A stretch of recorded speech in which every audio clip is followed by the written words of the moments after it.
Hello everyone, मेरा नाम है शिव और मैं आपका स्वागत करता हूं आपके अपने चैनल इकोनॉमिक्स बाय सी किशोर में। तो इसका नाम मैंने चैनल का नाम थोड़ा चेंज कर दिया है ताकि आपको ढूंढने में आसानी हो, मेरा नाम समझ में आ जाए इसलिए। तो जो हमारा नया टॉपिक है या नया चैप्टर है राष्ट्रीय आय का। ये राष्ट्रीय आय हमारे पास 4 यूनिट है और राष्ट्रीय आय 4 यूनिट के पहले क्या है, थर्ड चैप्टर चालू हुआ है। इस चैप्टर का नाम है राष्ट्रीय आय और समग्र मांग। इसके मैंने गिने चुने 8 या 9 क्वेश्चन बनाए हैं इस चैप्टर के, वो एक थ्योरी के। और मैंने कुछ प्रैक्टिकल भी तैयार किए हैं जो आपको ईजी हो जाएगा। और कैसे करना है बहुत आसान तरीके से आपको समझ में आएगा, क्योंकि इस तरह के क्वेश्चन आपके एग्जाम में आते हैं। टाइम वेस्ट ना करते हुए आइए स्टार्ट करते हैं। तो इसकी थ्योरी मैंने तैयार की है। तो इसकी थ्योरी बोलते हैं राष्ट्रीय प्रोजे आय की थ्योरी। इस चैप्टर का नाम ये वाला नाम भी बोला जाता है और इसी के आधार पे हमारे पास प्रैक्टिकल भी आते हैं। ठीक है, तो आगे बात करते हैं। सबसे पहले मैं कुछ छोटे मोटे फॉर्मूले बता देता हूँ और फिर आपको थोड़ी फुल फॉर्म बता देता हूँ। फिर उसके बाद में आपको नेक्स्ट वीडियो में कराऊंगा कुछ नया चीज़। तो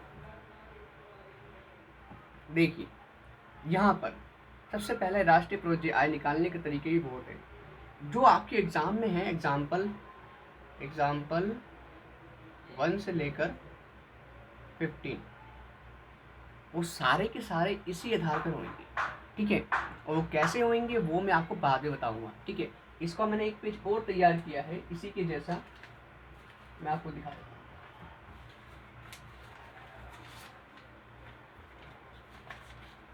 हाँ जी, ये वाला पेज तैयार किया है मैंने ताकि मेरे को आपको करवाने में बहुत आसानी हो जाए। क्वेश्चन कैसे होंगे सॉल्व, मैं इसी का इस्तेमाल करके आपको क्वेश्चन सॉल्व करने तक तरीका बताऊंगा। ठीक है, तो आइए देरी ना करते हुए, अगर सबसे पहले यहाँ पर ग्रोस आ जाए, देखिए अगर पहले ग्रोस आता है बाद में नेट आता है तो इसमें क्या है, प्लस डेप्रिएशन करना पड़ेगा। ठीक है, जो शॉर्ट नंबर लिखे हैं जी equal to N plus dep, ये हमेशा ध्यान रखना है। दूसरा है नेट इजकल टू ग्रॉस, अगर नेट के बाद ग्रोस आ जाए और माइनस क्या है, डेप्रिएशन करना पड़ेगा। अब ये नेट और ग्रोस कैसे मालूम पड़ेगा और ये ग्रोस और नेट कैसे मालूम पड़ेगा, इसके बारे में जब क्वेश्चन कराऊंगा तो आपको समझ में आएगा। थ्योरी के जो छोटे कॉन्सेप्ट है आप इसे नोट कर सकते हैं, बेटर रहेगा आपके लिए। ठीक है, आगे बात करें डोमेस्टिक। अगर डोमेस्टिक आ जाए तो बाद में नेशनल आए तो माइनस करेंगे एन एफ आई ए, यानी विदेशों से प्राप्त शुद्ध साधन आय को ही एन एफ आई ए कहते हैं। इसको इंग्लिश में कहते हैं net foreign income from abroad. अब समझ में आ गया होगा आपको। ठीक है, अगर नेशनल आ जाए बाद में डोमेस्टिक आ जाए तो प्लस एन एफ आई ए करते हैं। इन दोनों का शॉर्ट टाइम में लिखा है जानबूझ के, ताकि आप इसे लिख लो ऐसे और आपको करने में आसानी हो। बाद में आता है फैक्टर कोस्ट। ये फैक्टर कोस्ट क्या होता है, देखिए किसी भी क्वेश्चन के नीचे मार्केट प्राइस और फैक्टर कोस्ट दिया होता है। जब पहले फैक्टर कोस्ट आ जाए और मार्केट प्राइस आ जाए इजगल टू में, तो माइनस निट करेंगे। निट क्या होता है, शुद्ध अप्रत्यक्ष करें, नेट इनडायरेक्ट टैक्स। ठीक है, इसे बोलते हैं। इसको निकालने का तरीका भी मेरे पास है। ठीक है, और मार्केट प्राइस अगर आ जाए बाद में फैक्टर कोस्ट आए तो प्लस का निट करते हैं। ठीक है, इसको शॉर्ट में कर दिया है। आपको सिर्फ इतना काम करना है, इस वाले क्वेश्चन को यानी इस वाले फॉर्मूले को नोट कर लेना आपको एक एक्स्ट्रा पेज पे या फिर किसी कॉपी पे, जिसको आपको आसानी हो जाएगा। ठीक है, आगे चलते हैं।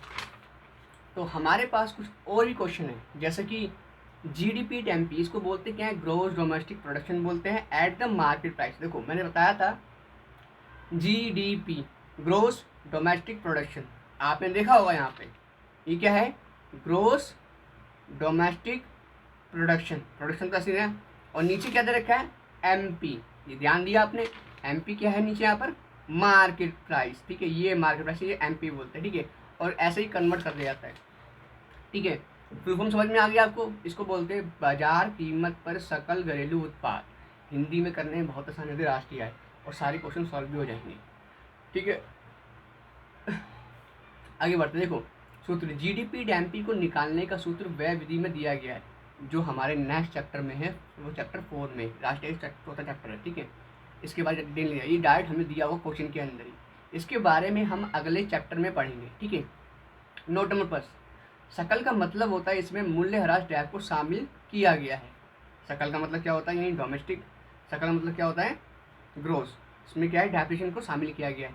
नोट नंबर 2, इसमें शुद्ध अप्रत्यक्ष कर को शामिल किया गया है। अब ये कैसे किया गया है वो बताते हैं। शुद्ध अप्रत्यक्ष कर निकालने का तरीका होता है अप्रत्यक्ष कर माइनस आर्थिक सहायता। अब ये शुद्ध अप्रत्यक्ष कर को विस्तार से समझाऊंगा आपको नेक्स्ट तरीके से, नेक्स्ट पेज पे या अगली वीडियो पे, इसका समझ में आएगा। थोड़ा आगे चलते हैं। ये सिर्फ नोट करने वाली चीज़ें हैं, आपको सिर्फ नोट करना है और इसका बस इस्तेमाल करना है, इसको याद बिल्कुल भी नहीं करना है। याद करने का तरीका भी मैं बताऊंगा आपको कैसे करना है, और आपको बार बार कॉपी खोलने की जरूरत भी नहीं पड़ेगी, बस थोड़ी सी सेल्फ आत्मशक्ति चाहिए करने के लिए, ठीक है। अब देखिए GDP at A factor cost, अब ये क्या है, अगर जीडीपी ग्रोस डोमेस्टिक प्रोडक्शन, जी मानी ग्रोस, डी मानी डोमेस्टिक और पी माने प्रोडक्शन, ये आपको समझ में आ गया होगा ऊपर की तरीके से, ठीक है।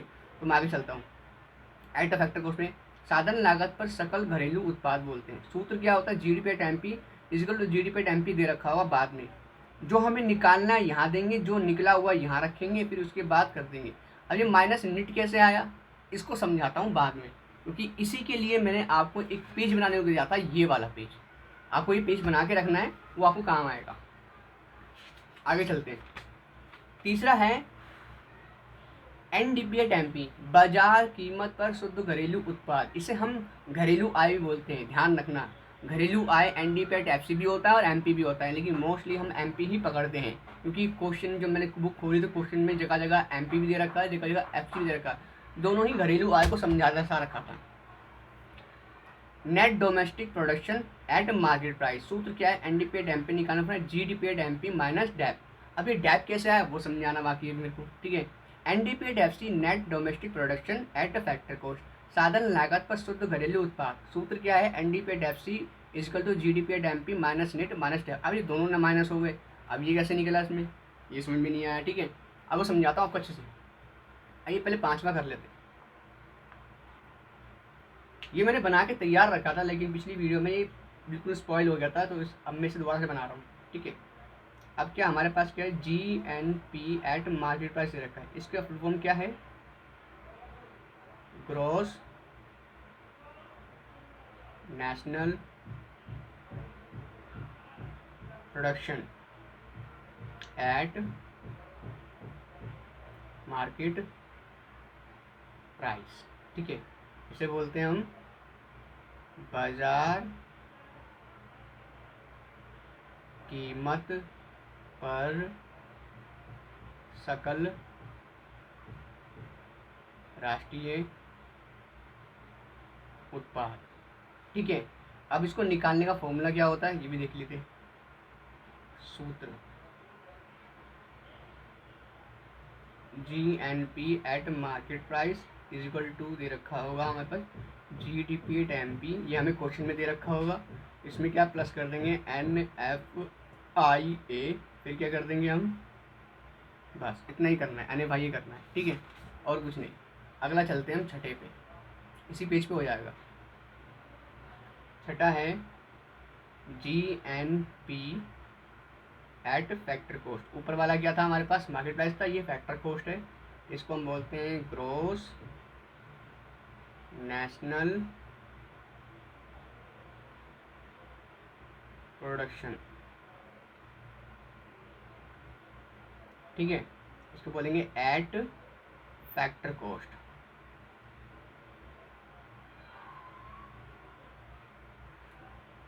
इसको हिंदी में बोलते हैं साधन लागत पर सकल राष्ट्रीय उत्पाद, ठीक है। इसका सूत्र क्या है, हमारे पास है सूत्र इसका, G N P at factor cost is equal to G N P या जी डी पी बोल दो इसको, M P minus N I T, ठीक है। ये हो गया, हमारे पास दो रह गए हैं जो इसके बाद आएंगे, सातवां और आठवां, बहुत छोटे से हैं, इसमें कर लेते हैं, फिर आगे बात करते हैं। सातवें नंबर का है N N P at M P, इसको हम बोलते हैं net national production at market price, और यहाँ पर है बाजार कीमत पर शुद्ध राष्ट्रीय उत्पाद, ठीक है। और यहाँ पर हमारे पास 8वां है, इसका सूत्र लिख देते पहले हम, थोड़ा बेकार। सूत्र क्या है हमारे पास, NNP at MP, सॉरी ये FC,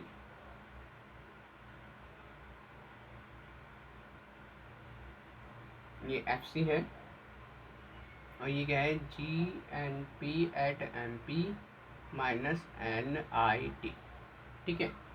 और ये हमारे पास हो गया, 7वां हो गया, माइनस, यार ये गड़बड़ क्यों हो रही है, डैप, ठीक है। 8वां,